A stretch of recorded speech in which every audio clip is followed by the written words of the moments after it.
શ્રી સ્વામિનારાયણ ભગવાનની જય. અક્ષર પુરુષોત્તમ મહારાજની જય. ગુણાતીતાનંદ સ્વામી મહારાજની જય. ભગતજી મહારાજની જય. શાસ્ત્રીજી મહારાજની જય. યોગીજી મહારાજની જય. પ્રમુખ સ્વામી મહારાજની જય. મહંત સ્વામી મહારાજની જય. પ્રમુખ સ્વામી મહારાજ શતાબ્દી મહોત્સવની જય.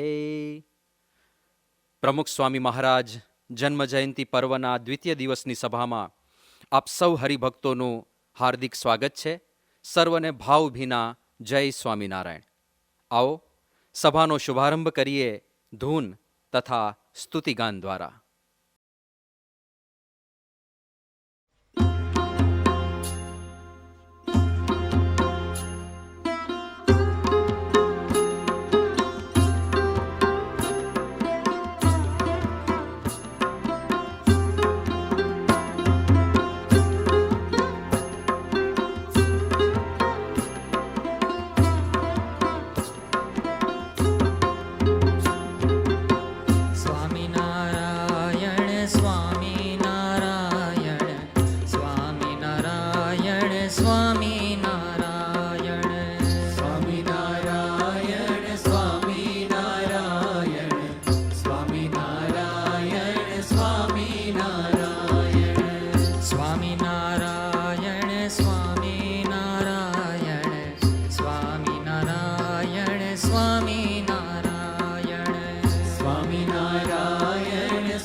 श्रीमत्सद्गुणशालिनं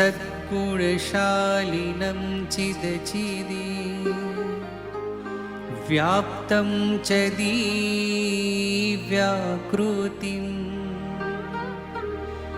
जीवेशाक्षरमुक्तकोटिसुखदम् नैकावताराधीपम्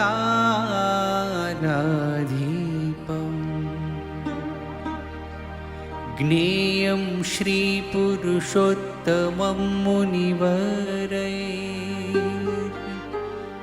वेदादिकीर्त्यं विभुं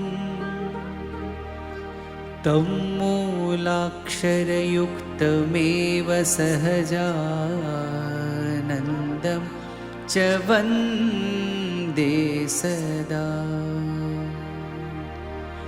ॐ सहनां भवतु सहनो भुनक्तु सह वीर्यं करवावहै तेजस्विनावधीतमस्तु मा विद्विषावहै।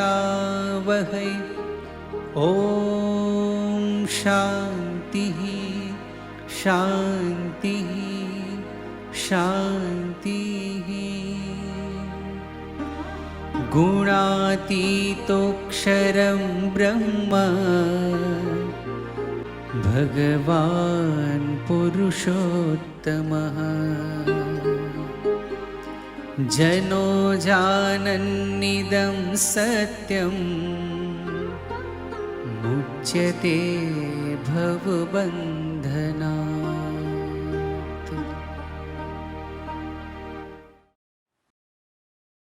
બ્રહ્મ સ્વરૂપ ગુણાતીત સત્પુરુષનું જીવન આપણા સૌ માટે આદર્શરૂપ હોય છે. બ્રહ્મ સ્વરૂપ ગુરુહરિ પ્રમુખ સ્વામી મહારાજનું જીવન પણ એવું નિષ્કલંક અને પરિશુદ્ધ હતું. ભગવાન સ્વામિનારાયણે આપેલા ધર્મ નિયમનું પાલન તેઓના જીવનમાં અણિશુદ્ધ હતું. તો આવો પ્રમુખ સ્વામી મહારાજના જીવનમાં ધર્મ નિયમના પાલનની દ્રઢતા કેવી પર્વતપ્રાય હતી તેની ઝાંખી કરીએ પૂજ્ય અનિર્દેશ સ્વામીના વક્તવ્ય દ્વારા. શ્રી સ્વામિનારાયણ ભગવાનની જય. શાસ્ત્રોમાં નિયમ ધર્મની સમજૂતી છે, પરંતુ એની પ્રતીતિ અને અનુભૂતિ પ્રમુખ સ્વામી મહારાજ એવા સત્પુરુષના જીવનમાં થાય છે. શાસ્ત્રોમાં આ નિયમ ધર્મ અંગે વ્યાખ્યાઓ અને વિભાવનાઓ છે, પરંતુ એનું મૂર્તિમંત વ્યક્તિત્વ એ આવા સત્પુરુષ છે. સત્પુરુષના જીવનમાં આ નિયમ ધર્મ એ બહુ જ સાહજિક હોય છે. એ એમને મેળવવા કે કેળવવા પડતા નથી. એમનો એક સાહજિક ગુણ હોય છે, એમની એ સ્વાભાવિક પ્રકૃતિ હોય છે. પ્રમુખ સ્વામી મહારાજના જીવનમાં નિયમ ધર્મ એના પ્રત્યેની જે એમને પૂર્ણ શ્રદ્ધા હતી, એમના જીવનમાં નિયમ ધર્મની જે દ્રઢતા હતી અને એમના જીવનમાં નિયમ ધર્મ માટે જે સ્પષ્ટતા હતી એ ખરેખર એક આદર્શ.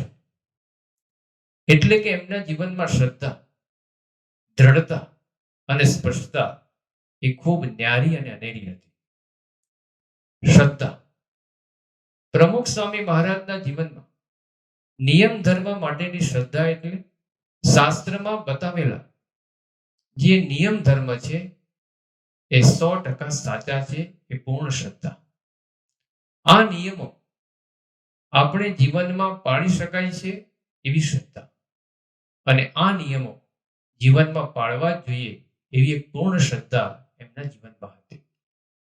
બીજું, એમના જીવનમાં નિયમ ધર્મની જે દ્રઢતા હતી, ગમે તેવા વિકટ સંજોગો આવે કે વિપરીત પરિસ્થિતિ આવે, પરંતુ નિયમ ધર્મની બાબતમાં ક્યારે પણ એમને બાંધછોડ કરી નથી, એમાં દ્રઢ રહ્યા છે. અને ત્રીજું, નિયમ ધર્મમાં એ સંપૂર્ણપણે સ્પષ્ટ હતા. કદાચ કોઈ એમાં બાંધછોડ કરાવવા માટે કે ફેરફાર કે બદલાવ લાવવા માટે સૂચન કરવા માટે આવે, ત્યારે એમની નિયમ ધર્મ માટેની જે સ્પષ્ટતા હતી એના દર્શન થાય. નિયમ ધર્મ એટલે શાસ્ત્રોમાં સદાચાર માટે જે કાંઈ આદર્શો બતાવવામાં આવ્યા છે, ચારિત્ર માટેના, શુદ્ધ જીવન માટેના જે સિદ્ધાંતો બતાવવામાં આવ્યા છે, અને સાથે સાથે સાધુતા અંગેના જે નિયમો બતાવવામાં આવ્યા છે, એનું પૂર્ણ કળાએ દર્શન પ્રમુખ સ્વામી મહારાજના જીવનમાં દેખાય.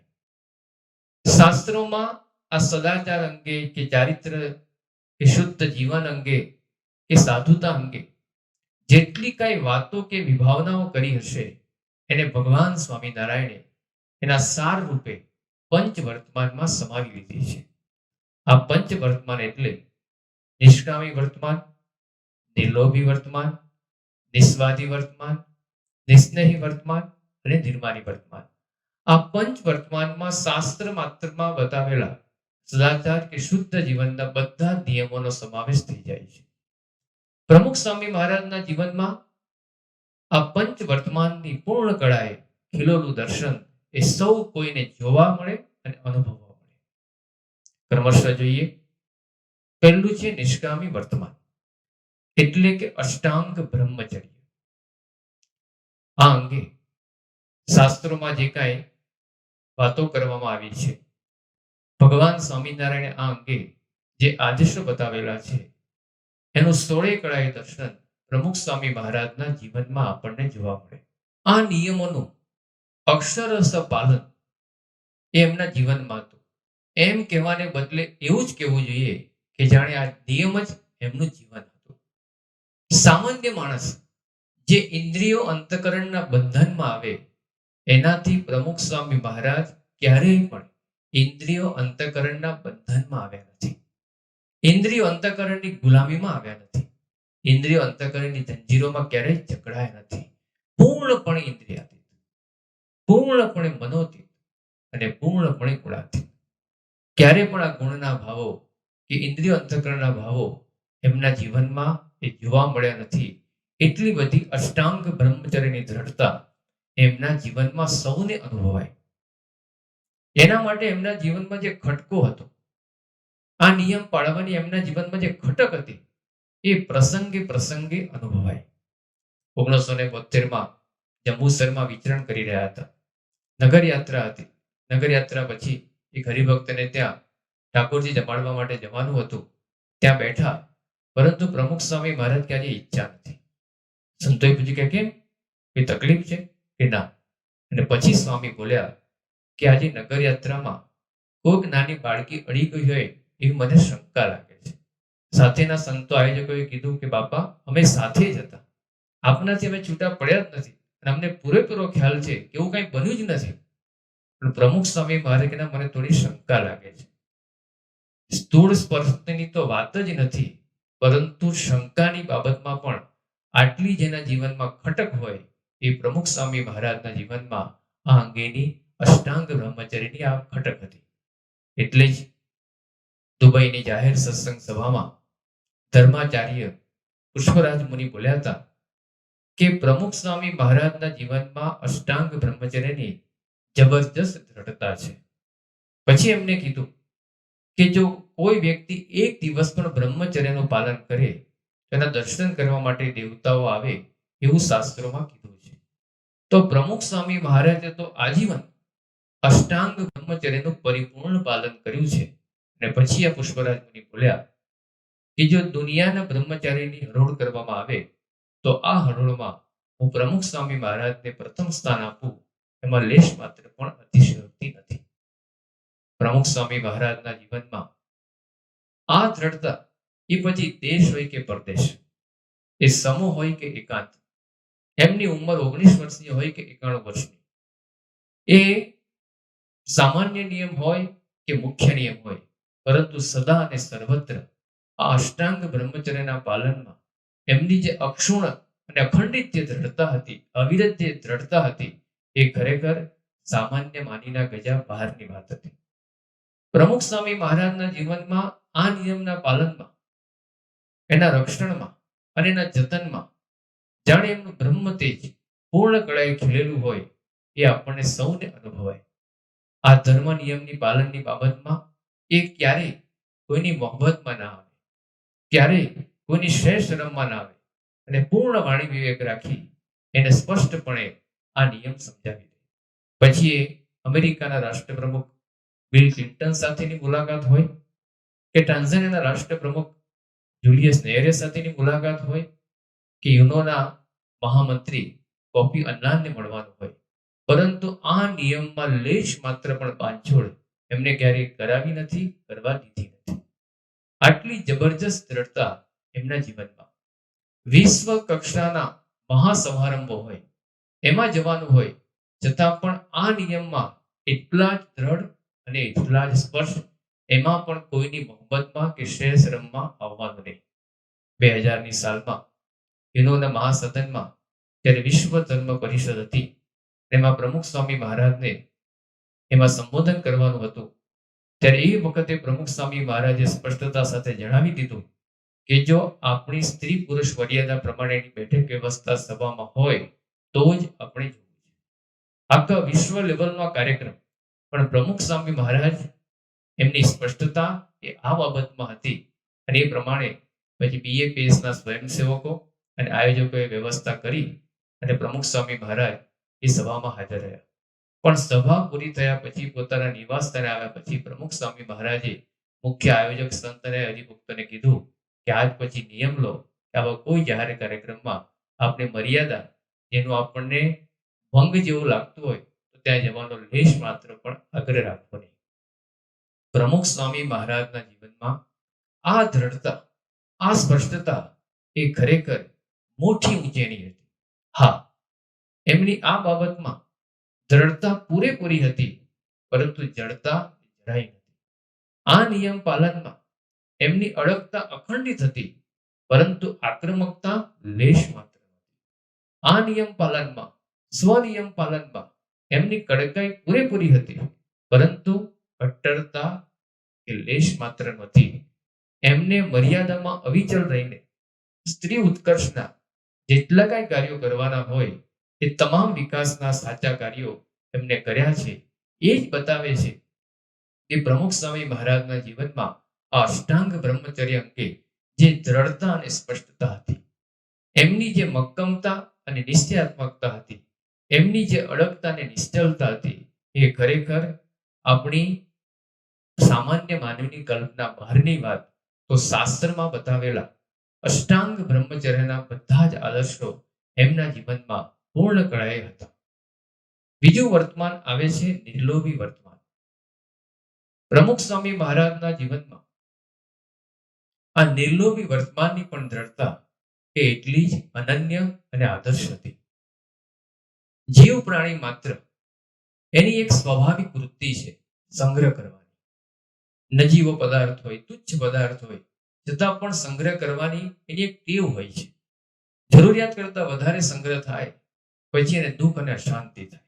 વસ્તુનો ત્યાગ નહીં, પરંતુ એ વૃત્તિનો અભાવ એ સાચું નિર્લોભી વર્તમાન છે.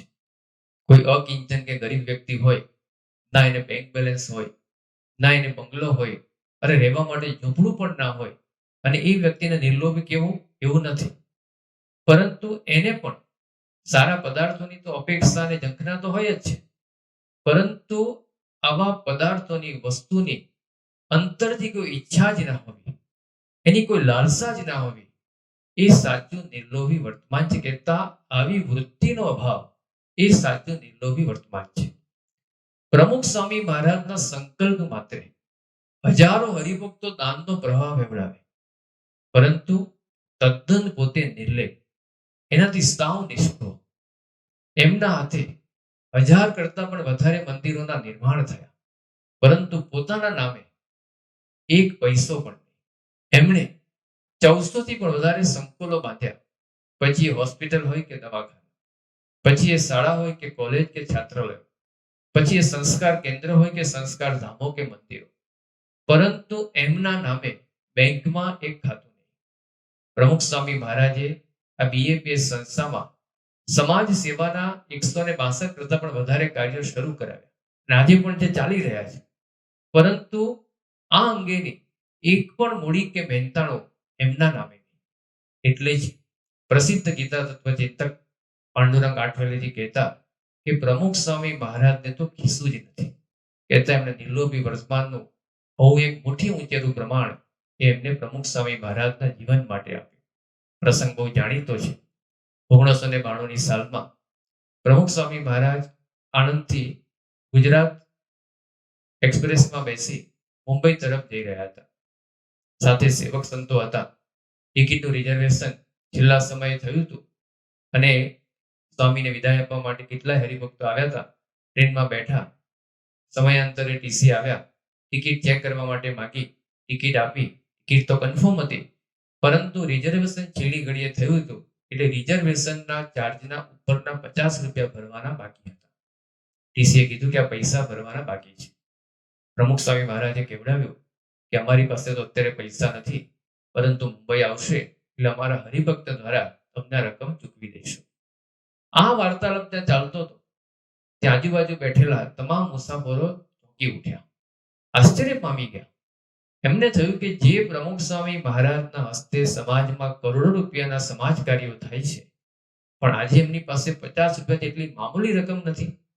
કોઈ સદગોષને પ્રેરણા થઈ, રિઝર્વેશનના પૈસા તો એમને ચૂકવી દીધા, પરંતુ આ પ્રસંગથી એ ટીસી અને આજુબાજુ ઉભેલા તમામ મુસાફરો આશ્ચર્ય પામી ગયા. પ્રમુખ સ્વામી મહારાજ કેવા નિષ્કંચન અને નિષ્પૃહ પુરુષ છે.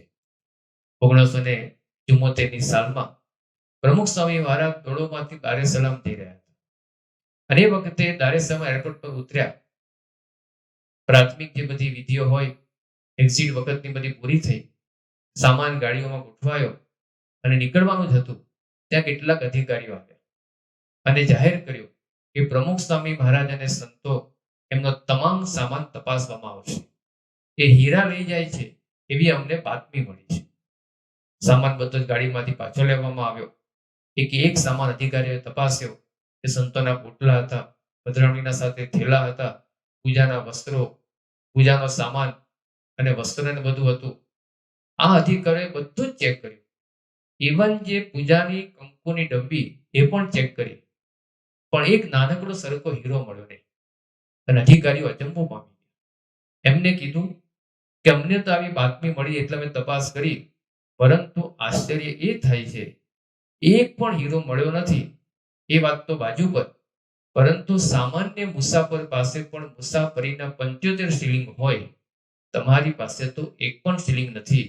અધિકારીઓ આશ્ચર્યમાં ડૂબી ગયા કે આ કેવા નિર્લોભી પુરુષ છે અને દુનિયાભરની અંદર વિચરી રહ્યા છે. પ્રમુખ સ્વામી મહારાજના જીવનમાં આ કક્ષાનું નિર્લોભી વર્તમાન હતું. સ્થૂળ દ્રવ્યનો તો ક્યારેય એમને સ્પર્શ કર્યો જ નથી, પરંતુ અંતરથી મનથી પણ કોઈ જ લાલસા કે ઝંખના એમના જીવનમાં ક્યારેય કોઈએ જોઈ નથી. આના પ્રસંગે અનુભવાય. વર્ષો પહેલા પ્રમુખ સ્વામી મહારાજ સેલવાસ વિસ્તારમાં વિચરણ કરતા હતા. અઠવાડિયા સુધી પધરામણીઓ ચાલી, ઝૂંપડામાં ફર્યા અને સામાન્ય આદિવાસી ભાઈઓના ઘરે જઈને એમને સંસ્કાર પ્રદાનનું કાર્ય કર્યું.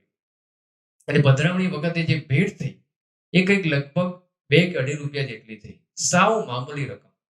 અને એ વિચરણ પૂર્ણ કરી તરત જ પ્રમુખ સ્વામી મહારાજ સુરત શહેરમાં આવ્યા. મંદિરની લખણી ચાલતી હતી.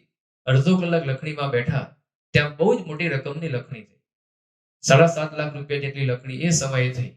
કોઈકે સલાહ આપી કે સ્વામી, અઠવાડિયા સુધી સેલવાસમાં વિચર્યા અને ત્યાં આટલી અલ્પ રકમ અને અહીંયા અડધો કલાકમાં આટલી મોટી લખણી, તો આપણે અહીંયા જ હવે વિચરણ ગોઠવવું જોઈએ. પ્રમુખ સ્વામી મહારાજ તરત જ બોલ્યા, આપણે એના માટે વિચરણ નથી કરતા, આપણે સંસ્કાર આપવા માટે વિચારીએ છીએ. એમના જીવનમાં નિર્લોભી વર્તમાનની પરાકાષ્ઠા દેખાય. જો જીવનમાં આવો લોભ કેન્દ્ર સ્થાને હોય તો મેનેજમેન્ટની દ્રષ્ટિએ જુઓ કે બિઝનેસના એંગલથી જુઓ તો વ્યક્તિ આવા શહેરોમાં જ વિચરણ ગોઠવે. એ ક્યારેય આવા પછાત વિસ્તારમાં જાય જ નહીં, પરંતુ એમના જીવનમાં ક્યારેય પણ આવી કોઈ દ્રવ્યની ઝંખના કે લાલસા એ કોઈએ જોઈ નથી. એ જ આપણને બતાવે છે.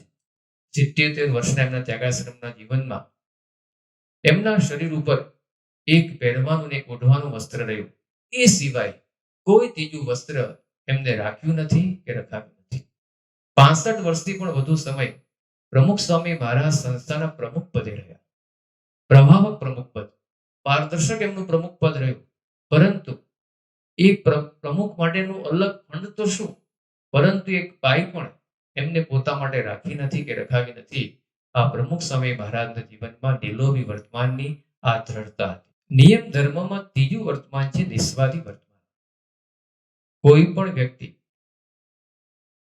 એના જીવનમાં ફરિયાદ કે ફરમાઈશ વિના એક અઠવાડિયું પસાર કરી શકતો નથી. એ ઘરમાં જમવા માટે બેઠો હોય તો કંઈક તો ફરિયાદ હોય છે, કંઈક તો એની ફરમાઈશ અલગ હોય છે.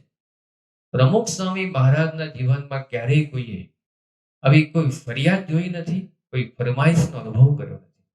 ઠાકોરજીના થાળમાં જે આવ્યું અને પત્તરમાં જે મૂકવામાં આવ્યું એ પ્રેમથી જમી જવાનું. એના અંગેની કોઈ ક્યારેય ફરિયાદ નહીં. પછી એ કડવી દૂધીના થેપલા કેમ ના હોય, કોઈ ફરિયાદ નહીં. પછી એ શીરામાં ખાંડને બદલે મીઠું નખાઈ ગયું હોય એની કોઈ ફરિયાદ નહીં.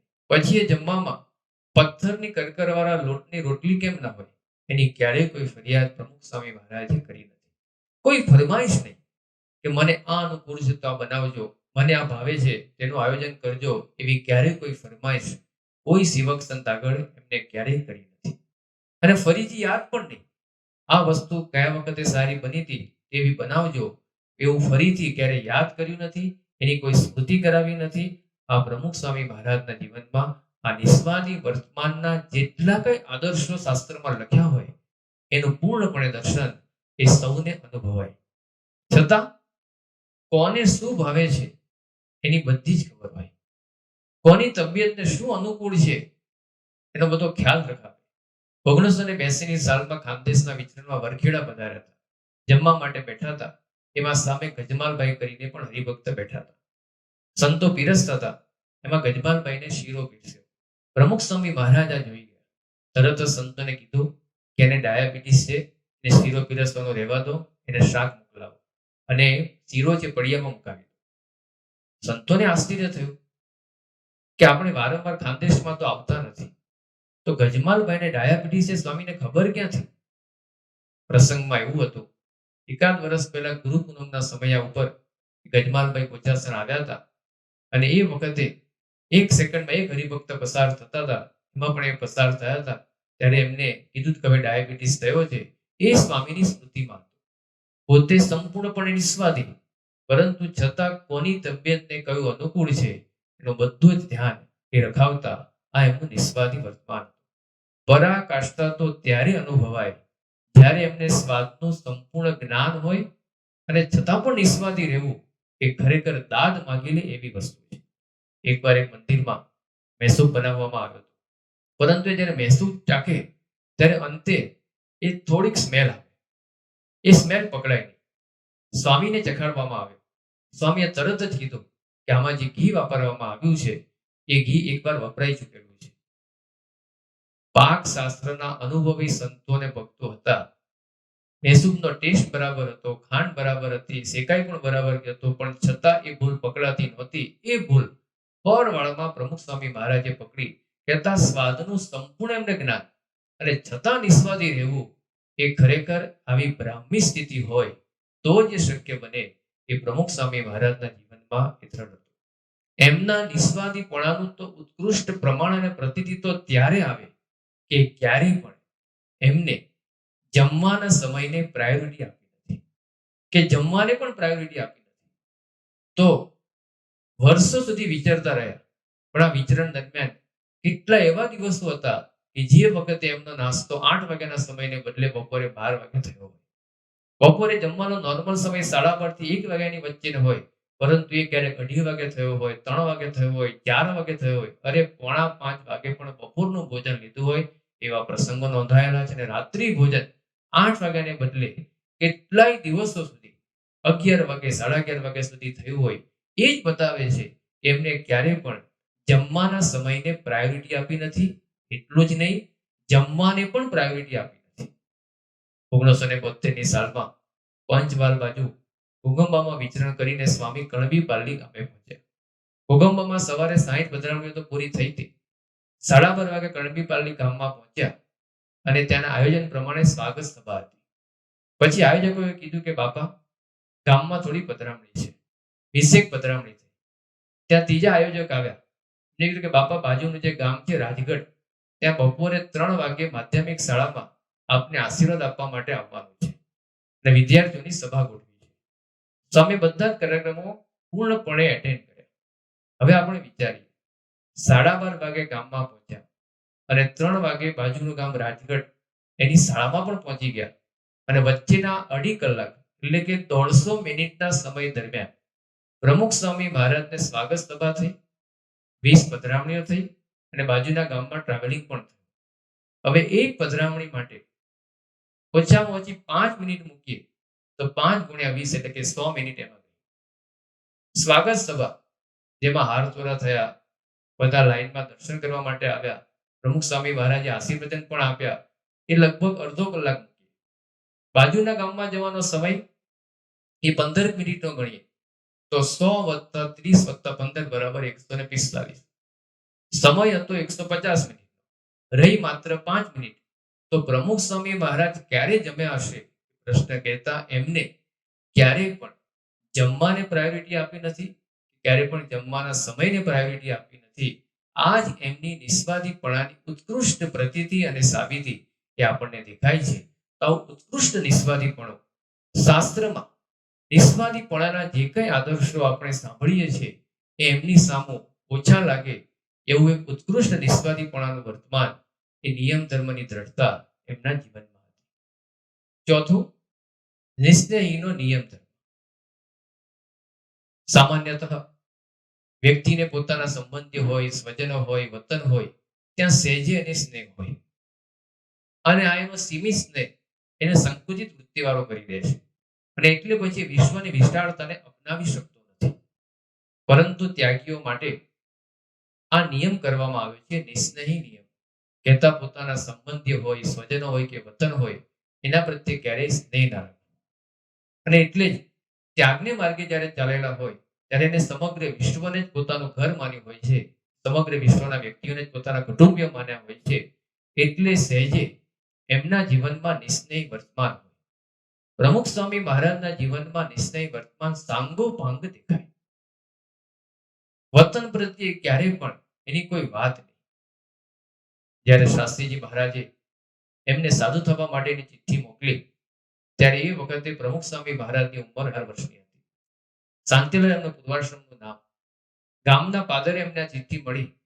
લેશ માત્ર પણ વિચાર કર્યા સિવાય જેમ સાપ કાંચડી ઉતારે એ રીતે ઘરના સ્વજનોનો અને પોતાની કારકિર્દીનો ત્યાગ કરી એ શાંતિલાલ શાસ્ત્રીજી મહારાજની ચિઠ્ઠી પ્રમાણે સાધુ થવા માટે ત્યાગાશ્રમને માર્ગે ચાલવા માટે એ નીકળી ગયા. કહેતા કેટલું નિશ્ચય વર્તમાન એમના જીવનમાં દ્રઢ હશે. પોતાના સ્વજનો પ્રત્યેની ક્યારેય કોઈ વાત એમને કોઈ સંતો કે હરિભક્તો આગળ કરી નથી. સાથે નિશ્ચય વર્તમાનમાં બીજી પણ વસ્તુ આવે છે કે પિંડ બ્રહ્માંડથી નિષ્કૃત. પિંડ એટલે આપણું શરીર અને બ્રહ્માંડ એટલે વિશ્વ. તો આ જે કંઈ સમગ્ર બ્રહ્માંડ અને આપણું શરીર કહેતા પિંડ છે એના પ્રત્યેની એક અનાસક્તિ, નિષ્કૃતતા એ નિસ્નેહી વર્તમાનનો પણ એક ભાગ છે. પ્રમુખ સ્વામી મહારાજ 1977ની સાલમાં લંડનમાં હતા. એક હરિભક્તની ક્રોકરીની દુકાનમાં પધરામણીએ ગયા. બહુ જ આલીશાન અને આધુનિક દુકાન હતી. એટલી બધી અદ્ભુત વસ્તુઓનો સંગ્રહ હતો કે એક વસ્તુ જોઈએ અને બીજી વસ્તુ ભૂલીએ. આવી દુકાનમાં જે કાંઈ ત્યાં પ્રવેશેલા એ બધા અચંબોમાં પામી ગયા. એ વખતે પ્રમુખ સ્વામી મહારાજ બોલ્યા, બધું જ માટીમાંથી બનેલું છે અને માટીમાં ભળી જવાનું છે.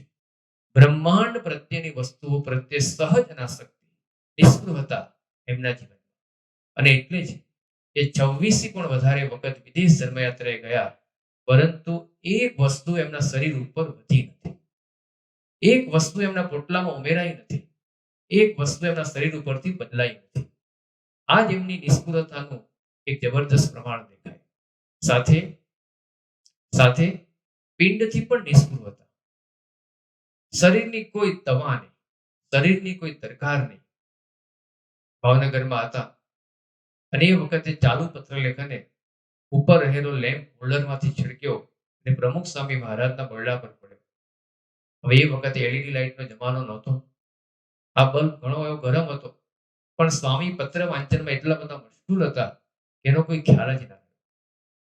તો સોમનાથમાં દરિયા કિનારે હતા અને ત્યાં એક તીક્ષ્ણ પથ્થરની ધાર પગમાં વાગી લોહીની ધારા છૂટી, પણ લેશ માત્ર એમની એને દરકાર નહોતી. તો જીટોડિયા ગામમાં હતા અને ત્યાં આરતીની ગરમ થાળી એ એકદમ હાથને અડી ગઈ અને હાથને ફોલ્લો પડી ગયો, છતાં પણ લેશ માત્ર પણ સુવા પ્રમુખ સ્વામી મહારાજ એની કરી નહોતી. કહેતા પિંડ અને બ્રહ્માંડથી નિષ્ઠુર હતા. એ પણ એક નિસ્નેહી વર્તમાનનો નિયમ છે, એમના જીવનમાં સાંગોપાંગ જોવા મળે. અને પાંચમી વસ્તુ, નિર્માનીપણાનો નિયમ. કહેતા ત્યાગાશ્રમને માર્ગે ચાલ્યા હોય એને કોઈ પણ પ્રકારનું માન ન રાખવું, એવો ભગવાન સ્વામિનારાયણે આ નિયમ આપેલો છે. જ્યારે વ્યક્તિના જીવનમાં કોઈ સિદ્ધિ ના હોય, પ્રસિદ્ધિ ના હોય, પોતાની પાસે કોઈ પદ ના હોય, પ્રતિષ્ઠા ના હોય, અને એ વખતે કોઈ પણ પ્રકારનું માન ના હોય, સ્વાભાવિક છે. પરંતુ જે વ્યક્તિ સિદ્ધિ પ્રસિદ્ધિના શિખર પર બેઠા હોય, પદ અને પ્રતિષ્ઠાના એવરેસ્ટ ઉપર હોય, અને છતાં પણ અંતરથી સંપૂર્ણપણે અમાની રહેવું, નિર્માની રહેવું, એ પ્રમુખ સ્વામી મહારાજની તાસીર હતી. એમના જીવનમાં એક પણ દિવસ એવો નહીં આવ્યો હોય જે દિવસે એમનું સન્માન કે બહુમાન ન થાય. એમના જીવનમાં એક પણ દિવસ એવો નહીં આવ્યો હોય જે વખતે એમનું મહિમાગાન કે એમની પ્રશસ્તિ ના ગવાઈ હોય, છતાં પણ જાણે કંઈ બન્યું જ નથી એવો એમનો ભાવ રહેતો. વિશ્વના તમામ સ્તરોના અને વિશ્વના તમામ પ્રતિષ્ઠિત સ્થાનોના અપાર કીર્તિ, અપ્રતિમ આદર અને અગણિત બહુમાન મેળવ્યા પછી પણ એમનો પ્રતિભાવ કેવો રહેતો? સાવ શૂન્ય. જાણે મીણ ઉપરથી પાણી સરકી જાય.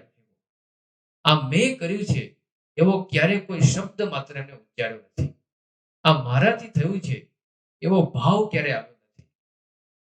આ હું કરું છું એવો શબ્દ માત્ર એ ક્યારેય બોલ્યા નથી.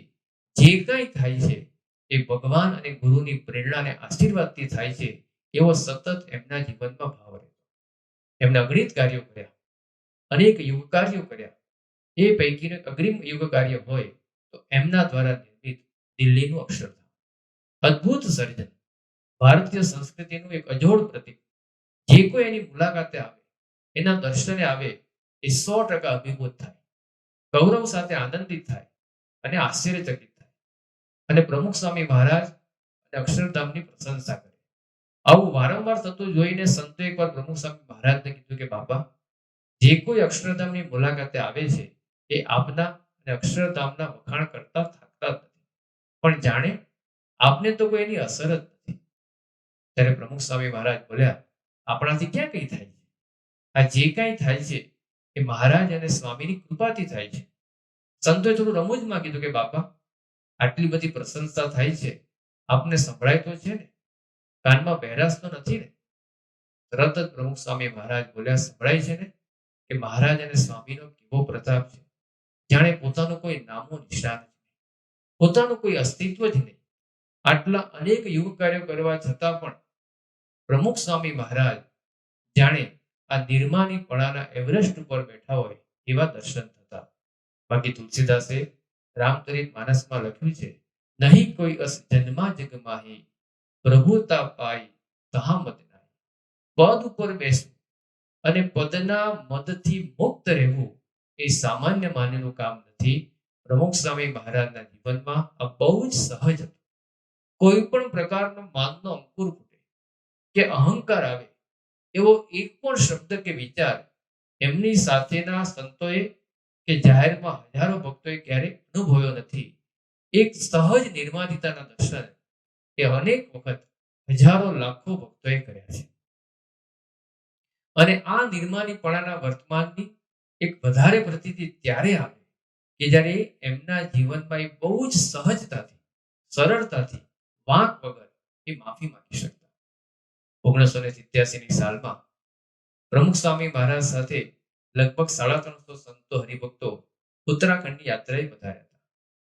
અગાઉથી આયોજન થયું હતું. 6 મહિના પહેલા બધું જ આયોજન ગોઠવાઈ ગયું હતું. એટલે જે સ્થાનોએ જે તારીખે જવાનું હતું એ તારીખો બધી જ એ પ્રમાણે વ્યવસ્થા, એડવાન્સ બુકિંગ હતું. હવે એ યાત્રા દરમિયાન લંડનનું એક ફેમિલી પણ જોડાયેલું. એ જે જગ્યાએ ઉતારો પૂછે તો બધું જ લગભગ હોટલ બુકિંગ ને બધું ગોઠવાઈ ગયું હોય. એ જ્યાં જાય, જે જગ્યાએ કોઈ આશ્રમમાં પૂછે તો લગભગ બધું બુકિંગ એને ના મળે. એક જ જવાબ મળે કે પ્રમુખ સ્વામી મહારાજ અને એમના સંતો આ આશ્રમમાં અત્યારે રોકાયેલા છે તમને આ બુકિંગ નહીં મળી શકે. યાત્રા તો પૂરી થઈ, પરંતુ આ ફેમિલી પોતાના વતનમાં લંડનમાં પાછા ફર્યા પછી એમને પ્રમુખ સ્વામી મહારાજને ઠપકાનો પત્ર લખ્યો કે તમે યાત્રામાં હતા અને તમારી સાથે અમે પણ યાત્રામાં જોડાયા હતા, પણ તમે જ્યાં જ્યાં બુકિંગ હતું, અમે જે આશ્રમમાં તપાસ કરતા, અમને બહુ જ તકલીફ પડી. તમારે આવું ના કરવું. પ્રમુખ સ્વામી મહારાજને જેવો આ પત્ર મળ્યો, સ્વામીએ તરત જ વળતો માફી પત્ર લખ્યો કે અમારો કેવો આશ્રય નહોતો કે તમને તકલીફ આપી, પણ છતાં પણ એ વખતે તમે જો અમને સમાચાર આપ્યા હોત તો અમે ચોક્કસ તમારી વ્યવસ્થા કરાવી દેત.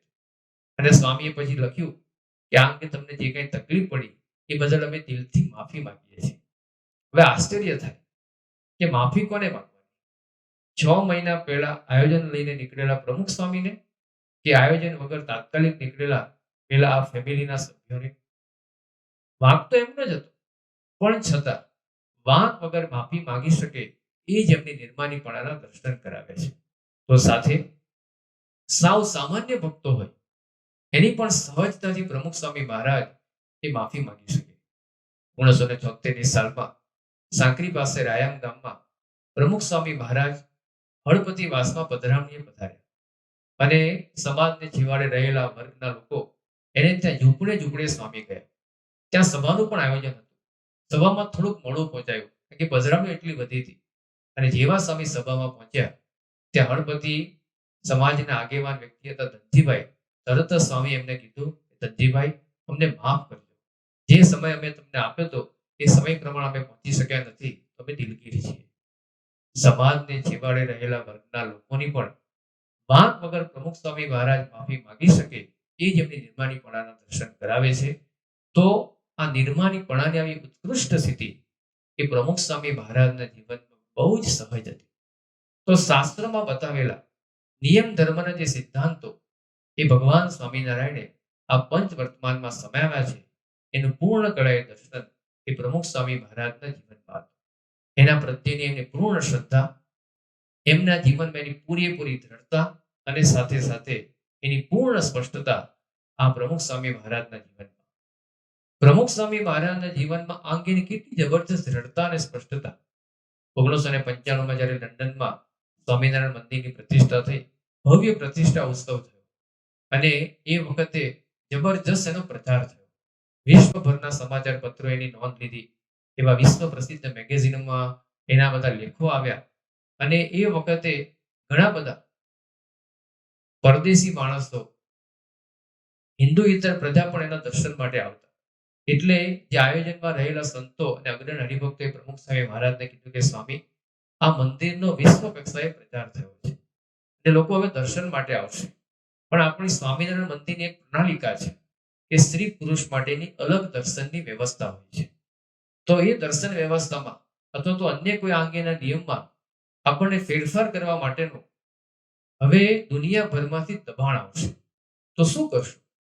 જેવું આ વાક્ય પ્રમુખ સ્વામી મહારાજે સાંભળ્યું ત્યારે સ્વામી બોલ્યા, આખી દુનિયાનું નહીં, આખા બ્રહ્માંડનું પ્રેશર આવશે તો પણ આ નિયમમાં મહારાજે આપેલા આદર્શોમાં એ ફેરફાર નહીં થાય. આટલી પૂર્ણ દ્રઢતા અને સ્પષ્ટતા એમના જીવનમાં. તો આ નિયમ ધર્મ એ પ્રમુખ સ્વામી મહારાજનું એક અંગ નહીં, પરંતુ એમનું જીવન હતું એ આપણને દેખાય. આવી નિયમ ધર્મની દ્રઢતા આપણા સૌના જીવનમાં પણ વધે એ જ એમના ચરણોમાં પ્રાર્થના. સ્વામિનારાયણ.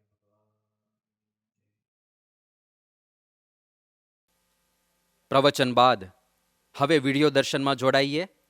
વિડીયોનું શીર્ષક છે સર્જન પોષણ લય કરનાર.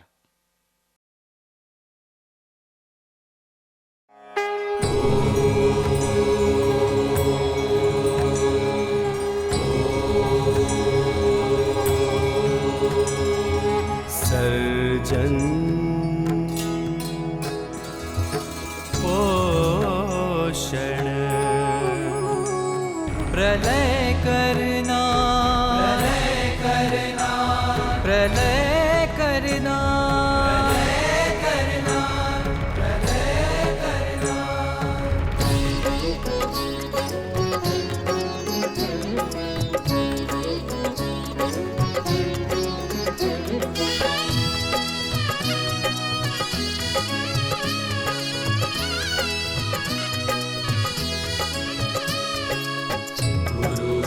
ब्रह्मा गुरुर्विष्णुर्गुरुर्देवो महेश्वरः गुरुः साक्षात् परब्रह्म तस्मै श्री गुरवे नमः तस्मै श्री गुरवे नमः।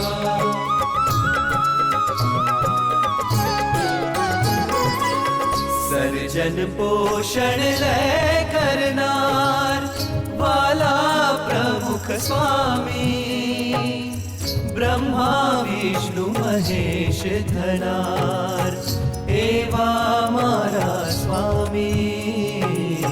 सर्जन पोषण लय करनार वाला प्रमुख स्वामी ब्रह्मा विष्णु महेश धनार एवा मारा स्वामी। सर्जन पोषण लय करनार સર્જન કરે અમ સદગુણોનું સર્જન કરે રૂડા સંસ્કારોનું। બાપા જોડે અમારે નજીક આવવાનું થયું 74-78માં અને એમની આજ્ઞાથી અમે તિલક ચાંદલા ચાલુ કર્યા અને તિલક ચાંદલો કરતા તે વખતે અમારામાં કોઈ એવા નિયમો એવા નહોતા। ખરાબ ટેવો નથી પણ નાના નાના નિયમો છે ડુંગળી લસણ છે કે આ પિક્ચરો જોવાના છે કે ટીવી જોવાનું છે આખો દિવસ બહાર જવાનું છે એ બધું ચાલુ હતું। પણ જ્યારે તમે તિલક ચાંદલો કરો ત્યારે આપણને શું થાય કે આપણા નિયમો વધતા જાય છે અને કુટેવો બધી ઘટતી જાય છે। કારણ કે જ્યારે આપણે તિલક ચાંદલો કરવાથી જ્યારે વિચાર કરીએ તો તમને લાગે કે આ ખોટું કરી રહ્યો છે કારણ કે આ બાપામાં આમાં રાજી નથી। અને અત્યારે પણ હાલમાં આખી દુનિયામાં હું ટ્રાવેલ કરું છું અને મોટી મોટી કંપનીઓમાં મોટી મોટી જગ્યાએ મેં આખી દુનિયામાં શો કરેલા છે અને ખાસ કરીને દરેક શોમાં તિલક ચાંદલો રાખ્યો છે। સર્જન કરે અમ સદગુણોનું સર્જન કરે રૂડા સંસ્કારોનું સર્જન કરે છે મંદિરોનું સર્જન કરે છે અખિલ વિશ્વનું अखिल विश्वनु अखिल विश्वनु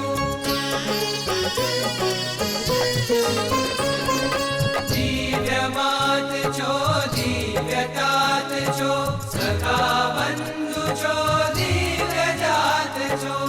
દિવ્ય સત્સંગના સર્જનહાર દિવ્ય સત્સંગના સર્જનહાર એવા મારા સ્વામી। सर्जन पोषण लय करनार वाला प्रमुख स्वामी ब्रह्मा विष्णु महेश धनार एवा मारा स्वामी। सर्जन पोषण लय करनार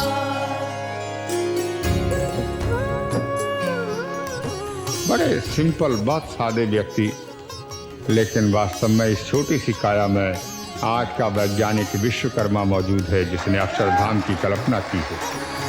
સંસ્કૃતિના પોષણહાર છે વિષ્ણુથી ન્યારા નિયમ દઈ જીવન ઘડનાર રક્ષાના કરનારા હો સંસ્કૃતિના પોષણહાર છે વિષ્ણુથી ન્યારા નિયમ દઈ જીવન ઘડનાર રક્ષાના કરનારા સત્સંગ ને ભક્તિ ભરનાર સત્સંગ ને ભક્તિ ભરનાર સૌનું શ્રેય કરનારા માયા બંધન મિટાવનાર ગુણાતીત ગુરુ પ્યારા गुणातीत गुरु प्यारा ગુણાતીત ગુરુ પ્યારા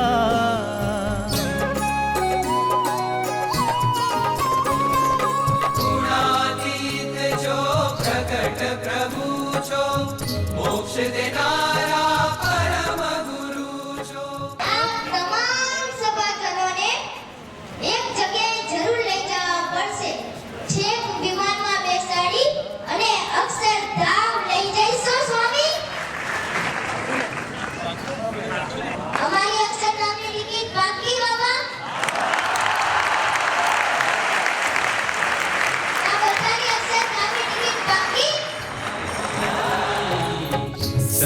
સર્જન પોષણ લે કરનાર મોહ માયાનું પ્રલય કરે છે જીવોનું અજ્ઞાન હરે છે દોષો દુર્ગુણ નાશ કરે છે અમ અંતરમાં વાસ કરે છે. અમારે પહેલું જીવન બહુ ખરાબ હતું. કૂકરા બકરા દારૂ માંસ એ ખાતા, સસલા પારેવડા હોલા એમનું માંસ ખાતા. અને ઘરમાં કોઈ બીમાર થઈ જાય તો ભુવાને બોલાવી અને મલિન વિદ્યા કરાવતા. એમાં કૂકરા બકરા વધેરાતા અને દેવરા બાવસીને એમને બકરા વધેરી અને જમી જતા. સત્સંગમાં 1999માં સ્વામી બાપાનો યોગ થયો અને 2002માં સ્વામી બાપાએ મને કહ્યું, તારું નામ સરદાર છે તો સત્સંગમાં પણ સરદાર થજો. પહેલાં ખરાબ જીવન અને વહેમો હતા એ અત્યારે છૂટી ગયા છે અને અત્યારે સત્સંગમાં કાર્યકર તરીકે સેવા આપે. મોહ માયાનો પ્રલય કરે છે જીવોનું અજ્ઞાન હરે છે દોષો દુર્ગુણ નાશ કરે છે અમ અંતરમાં વાસ કરે છે અમ અંતરમાં વાસ કરે છે. મહાદેવથી અધિક એ છે જીવની માયાને હણનાર સૌથી પર ગુરુદેવ હરી છે દેહ ભાવને વિદારનાર દેહ ભાવને વિદારનાર. આપણને શિવને સ્વીકાર્યા, પ્રમાણ્યા જમાડ્યા બધું કર્યું છે એ આપણા ભાગ્ય છે. એટલે આપણે હવે કંઈ બીજો જન્મ લેવાનો છે નહીં. આ જ જન્મે આપણું કલ્યાણ થશે. અક્ષરધામમાં પહોંચી જઈશું. અમને અક્ષરધામ દિનાર અમને અક્ષરધામ દિનાર એવા મારા સ્વામી. સર્જન પોષણ લે કરનાર વાલા પ્રમુખ સ્વામી બ્રહ્મા વિષ્ણુ મહેશ ધનાર એવા મારા સ્વામી. સર્જન પોષણ લે કરનાર સર્જન તમારું છે પોષણ તમારું છે વિસર્જન તમારું છે મંગલ કરનારું છે. સર્જન તમારું છે પોષણ તમારું છે વિસર્જન તમારું છે મંગલ કરનારું છે. તુજ સ્વરૂપ ન્યારું છે એ અમને પ્યારું છે મહાસુખ દેનારું છે કલ્યાણ કરનારું છે. તુજ સ્વરૂપ ન્યારું છે એ અમને પ્યારું છે માસુખ દેનારું છે કલ્યાણ કરનારું છે. તુજ સ્વરૂપ ન્યારું છે એ અમને પ્યારું છે માસુખ દેનારું છે કલ્યાણ કરનારું છે કલ્યાણ કરનારું છે કલ્યાણ કરનારું છે કલ્યાણ કરનારું છે.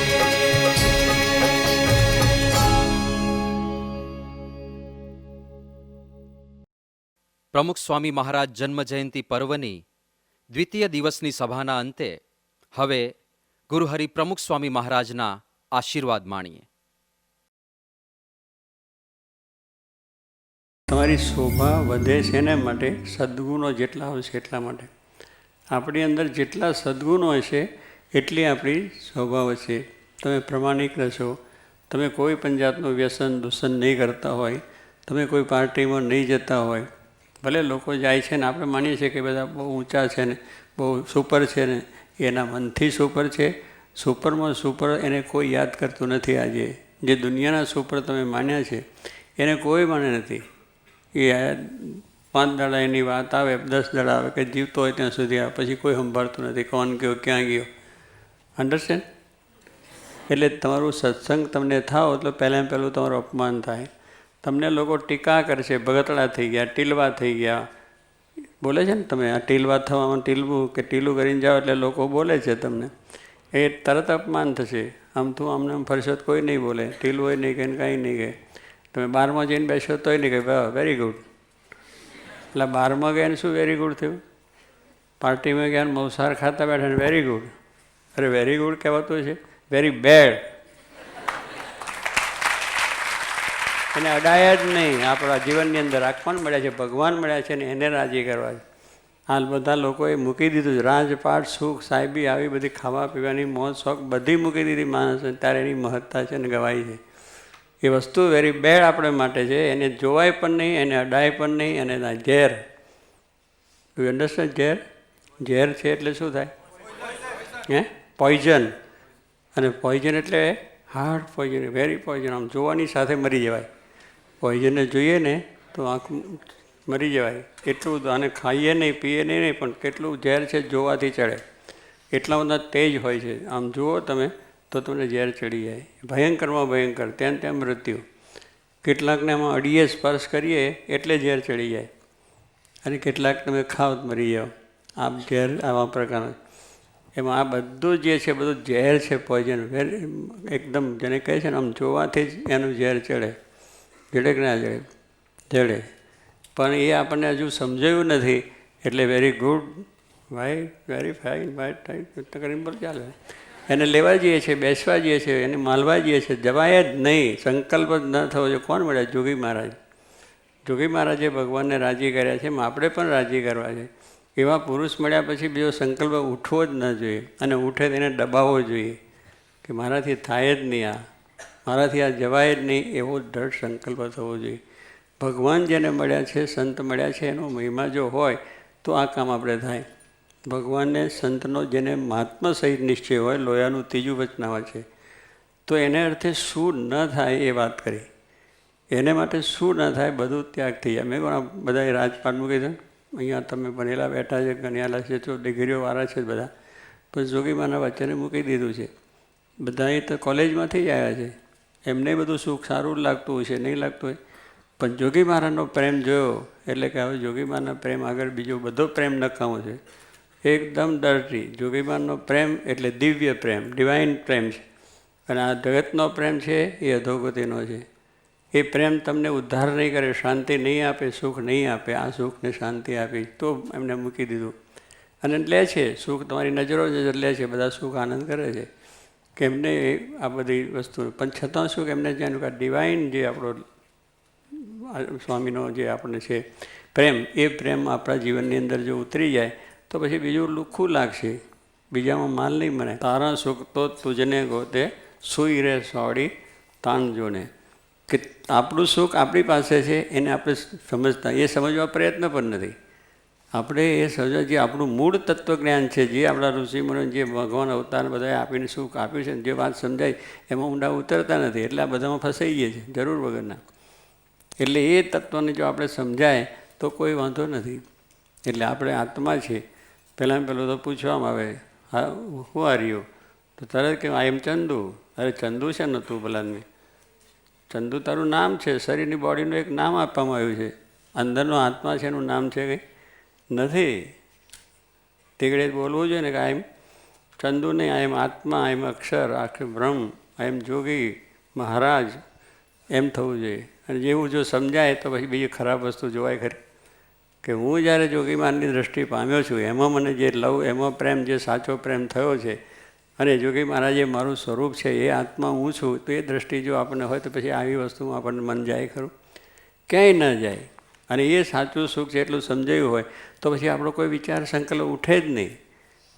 તરત પાછું વળી જાય, તરત પાછો વળે. એકદમ જેમ ઇલેક્ટ્રિકનો શોર્ટ લાગે ફાટ પાછો પડે છે કે નથી? શોર્ટ લાગે એટલામાં પાછો પડે, કારણ કે ઇલેક્ટ્રિકનો ખોટ છે. એમ જોગી મહારાજને ભગવાન શ્રીજી મહારાજ આપણી સમક્ષ હોવા જ જોઈએ 24 અવર. ઊંઘતા પણ એ જ વિચાર આવવો જોઈએ, બેસતા પણ એ વિચારો, ભણતા પણ વિચારો, નોકરી કરતા આવવો જોઈએ, વેપાર કરતા પણ આવવો જોઈએ, ગમે ત્યાં જઈએ તો પણ આવવો જોઈએ, પાર્ટીમાં ગયા તો પણ આ વિચાર આવવો જોઈએ કે મારાથી ન જ લેવાય અને મારાથી ન જડાય.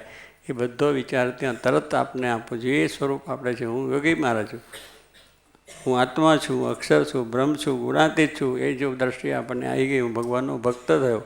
ભગવાન ભક્તથી કોઈ ખરાબ વસ્તુ થઈ ન શકે. એટલે એ દ્રષ્ટિએ આપણે ડૉક્ટર હું છું કે હું બધો એન્જિનિયર છું કે હું મોટો પ્રધાન છું કે હું બીજું બનાશે તો તરત જ લેવાનું મન થશે, પણ હું ભક્ત છું મહારાજ શ્રીજી મહારાજનો, એ જો ભાવ રહેશે તો ક્યાંય વસ્તુ તમને બાદ નહીં કરે, ગમે ત્યાં તમે જાઓ, દુનિયાના છેડા પડતો પણ.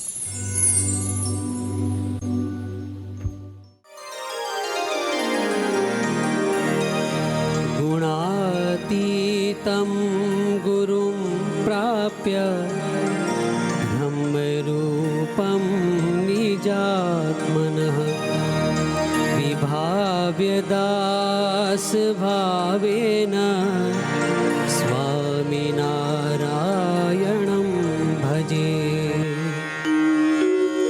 श्रीहरिं साक्षरं सर्वदेवेश्वरं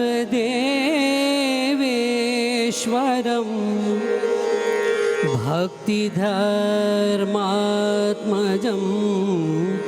दिव्यरूपं परं शान्तिदं मुक्तिदं कामदं कारणं स्वामिनारायणं नीलकण्ठं भजे।